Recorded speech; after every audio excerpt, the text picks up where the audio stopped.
तो यहाँ पे equation of state of a gas दिया गया है, P V equal to N R T plus alpha V. Initial pressure initial temperature दे दिया है और 1 मोल ऑफ गैस की बात कर रहे हैं। तो अगर टेम्परेचर को डबल कर दे, प्रेशर को कांस्टेंट रखते हुए आइसोबारिकली टेम्परेचर को डबल कर दे तो कितना वर्क डन होगा, ठीक है।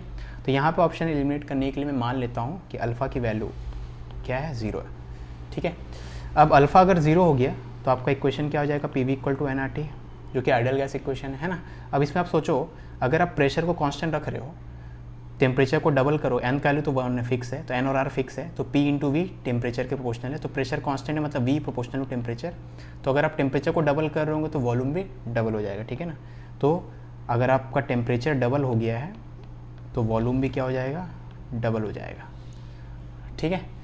ओके, यही चेंजेस यहाँ पे मिला है हमें, ठीक है। प्रेशर कांस्टेंट है, टेम्परेचर डबल किए तो वॉल्यूम भी डबल हो गया है ना। वर्क डन क्या होता है आइसोबारिक प्रोसेस में, प्रेशर इंटू, क्योंकि प्रेशर कांस्टेंट है तो पी डी वी का इंटीग्रेशन करेंगे तो पी कांस्टेंट है, डी वी का इंटीग्रेशन जो कि डेल्टा वी हो जाएगा। डेल्टा वी मतलब final volume minus initial volume, ठीक है। तो पी इंटू वी नॉट आ जाएगा, क्योंकि फाइनल वॉल्यूम 2 वी नॉट है, इनिशियल वॉल्यूम वी नॉट है, दोनों को सब्ट्रैक्ट करेंगे तो वी नॉट ही बचेगा, है ना। तो अगर ये दिख नहीं रहा तो बस ये लिखा हूँ मैं, ठीक है। तो वर्क डन हमारा पी वी नॉट आया और P V equal to N R T अगर पुट करें तो एन का वैल्यू तो 1 है, तो आर टी नॉट के बराबर, तो ये वाली चीज़ आर टी नॉट के बराबर ही है, ठीक है। तो आपका P into V work done R T naught आना चाहिए, ठीक है। तो अल्फ़ा का वैल्यू 0 पुट करने से आपका work done R T naught आना चाहिए। देयरफॉर हम लोग कंक्लूड करेंगे alpha equal to 0 implies work done is R T naught, ठीक है। अब भले समझाने में मुझे टाइम लगा, लेकिन ये सब पूरा सोचने में आपको 5 से 7 सेकंड लगेंगे, इससे ज़्यादा नहीं लगेंगे अगर आप एक बार इसका हैबिट हो गया स्पेशल केसेस कंसिडर करने का, तो ठीक है। ओके, तो आर टी नॉट, तो अगर आर टी नॉट की बात करें हम लोग, पी वी नॉट और P V equal to N R T R T naught, है ना। हाँ, तो आपका अल्फ़ा का वैल्यू 0 पुट करने से आर टी नॉट आना चाहिए। तो अल्फ़ा का वैल्यू यहाँ पे 0, अल्फ़ा का वैल्यू यहाँ 0 पुट करेंगे, कहीं है ही नहीं पुट करने का, तो ये ऑप्शन एलिमिनेट हो गया। तो इससे क्या क्या एलिमिनेट हो रहा है, ठीक है। तो आप देखोगे तो सी और डी एलिमिनेट हो गया, इससे ऑप्शन सी और डी एलिमिनेट हो गया, है ना।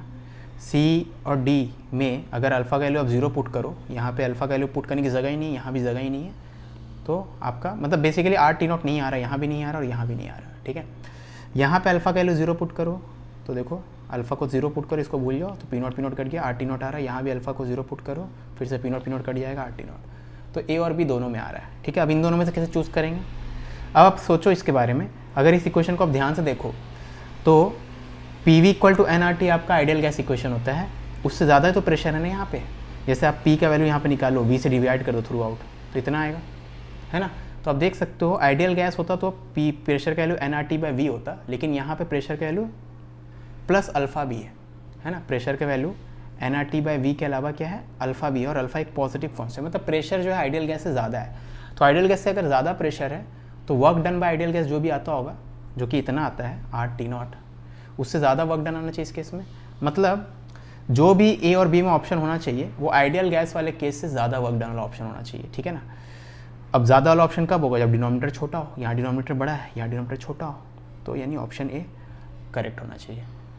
समझ में आई बात, क्योंकि ये चीज़ आपका कम वर्क दे देगा और ये चीज़ ज़्यादा वर्क देगा, ठीक है।